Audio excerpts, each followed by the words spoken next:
Barchaga salom. Bugun sizlar bilan Nozimбек Akramov. Bugungi video davomida biz Arsenal va Manchester City o'yinini chuqur tahlil qilamiz va kim chempion bo'lishi, hozirgi holat, vaziyat, taxminiy tarkiblar va barcha ma'lumotlarni shu videoda berib o'tamiz. Video boshlanishidan oldin like, komment va obuna bo'lishni unutmang. Qani ketdik. Birinchi avvalambor hozirgi turnir jadvalini ko'radigan bo'lsak, hozirgi turnir jadvalida Arsenal 70 ochko bilan peshqadam bo'lib turmoqda va ikkinchi o'rinda Manchester City 64 ochko bilan. Oradagi farq attiga 6 ochko. Cityning bir dona zaxira o'yini ham bor. Bu zaxira o'yinini yutgan taqdirda oradagi farq 3 ochko bo'ladi. Arsenal va Manchester City doirasidagi o'yin 19-aprel kuni kechqurun 20:30 da bo'lib o'tadi. Bu o'yin oldidan SofaScore'da ko'rinishicha, hozirgi taxminiy tarkibda, misol uchun ko'rishingiz mumkin, Arsenal tarkibi darvozada David Raya, qanotlarda Ben White va Michael Skelly, himoya Gabriel va Saliba, yarim himoyalarda Martin Zubimendi, Declan Rice va hujumchilarda Max Doman, Gabriel Martinelli, soxta 9lik pozitsiyasida Kai Havertz va sof hujumchi Viktor Gyökeres. Raqib jamoa Manchester City'ning tarkibi Gianluigi Donnarumma, qanotlarda Rathan Ait-Nouri, Matheus Nunes, Guehi va o'zimizni Husanov. Yarim himoyada bo'lsa Rodri, Bernardo Silva, Cherki ham baribir yarim himoyachi. Ikkita qanotda Jeremy Doku va Antoine Semenyo va yakuniy hujumchi Erling Braut Haaland. Hozirgi tarkiblardan ko'ra City'ning tarkibi optimal, ya'ni to'liq tarkib desak ham bo'ladi. Hozircha City'ning tarkibi to'liq desak ham bo'ladi. Yo'qotishlar juda ham kam. Bu o'yinda ikkita jamoada ham yo'qotishlar yetarlicha. Avvalambor Arsenaldan boshlasak, Noni Madueke, Bukayo Saka, Yura Timber va Martin Odegaardlar bu o'yinda o'ynay olishmaydi degan katta ehtimol. Pep Guardiolada ham yo'qotishlar yo'q emas. John Stones, Joshua Guardiol, Nico O'Reilly va Ruben Dias. Pep Guardiolada asosan himoyada zaifliklar, ya'ni himoyada yo'qotishlar katta. Arsenalda esa qanot hujumchilari va qanot himoyachisi va Martin Odegaard centralning, ya'ni yarim himoyada o'ynovchi kreativ playmaker yo'q desak ham bo'ladi. So'nggi 3 ta o'yinlarni avvalambor tahlil qiladigan bo'lsak, City'dan boshlaymiz bu safar.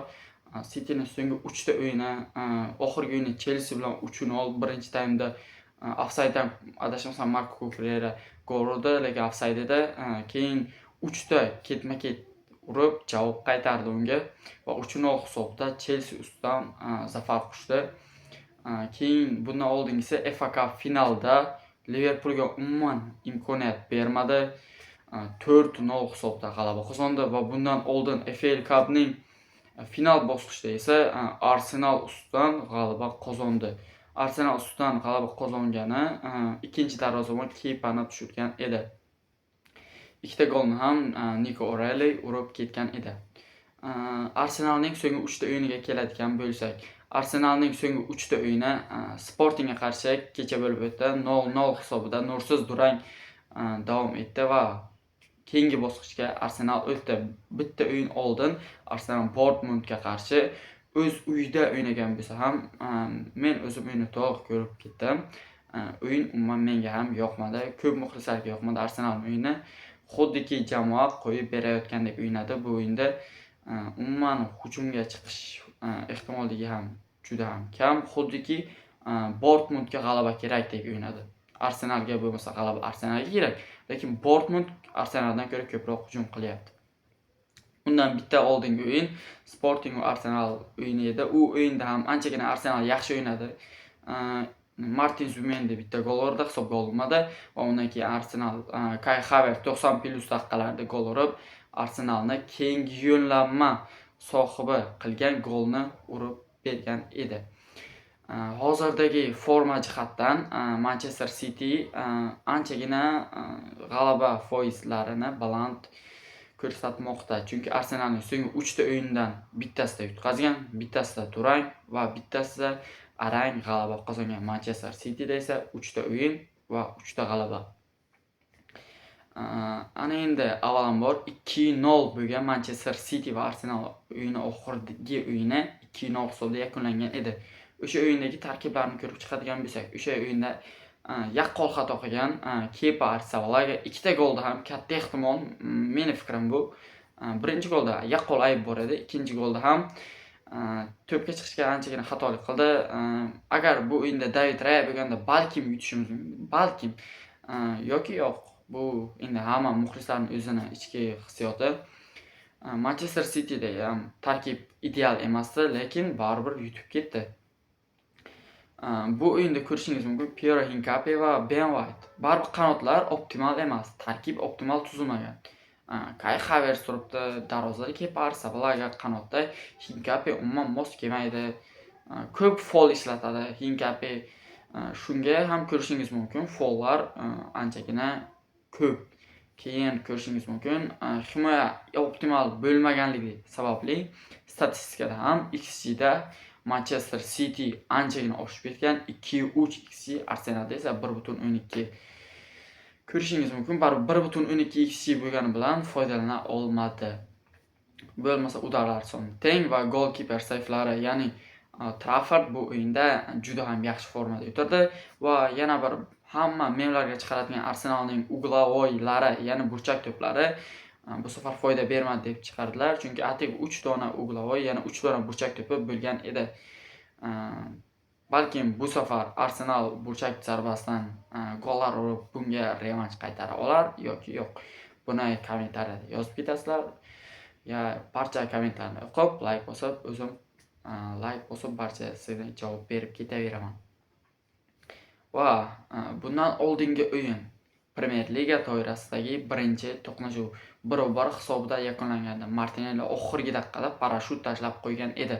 Bu o'yinni ham bir tahlil qilib ketsak, bu o'yinda darvozalarda Gianluigi Donnarumma asosiy darvozabon, bizda esa David Raya, u ham asosiy darvozabon. Qanotlar ideal, Calafiori, Juran Timber, Zashnik, Gabriel Saliba, ideal juftlik. Manchester Cityda Nico O'Reilly, Abduqodir Husanov, Diaz va Guardiola. Menimcha Manchester Cityda ham ideal tarkib. Rodri, Reinders, ismini xato yo'qotgan bo'lishim ham mumkin. Bernardo Silva, Phil Foden va Jeremy Doku. Erling Haaland hujumda.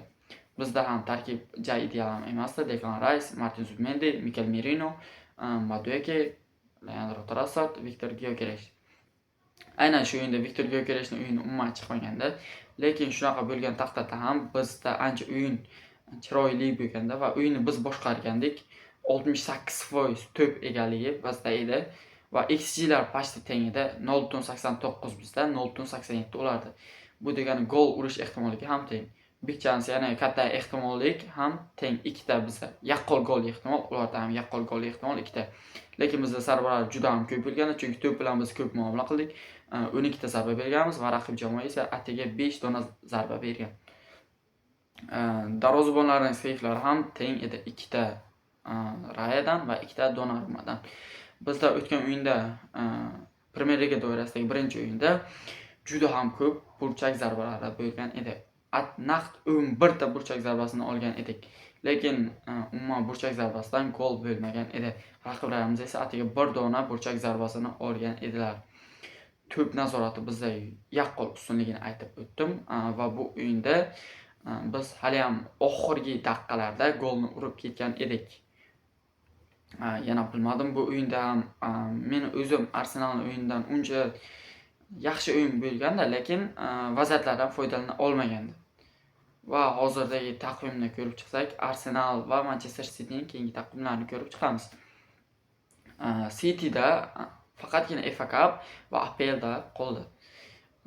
FA Cupda katta ehtimol bilan Arsenal City chempion bo'ladi va Premier Ligani ko'rsak, agar bugun, ya'ni bu video qo'yilgandan keyin Manchester City va Arsenal o'yinida City g'alaba qozonadigan bo'lsa, keyingi o'yinlarda ham barchasida g'alaba qozonsa va Arsenal ham keyingi o'yinlarning barchasida g'alaba qozonsa, gollar farqi katta ehtimol rol o'ynaydi.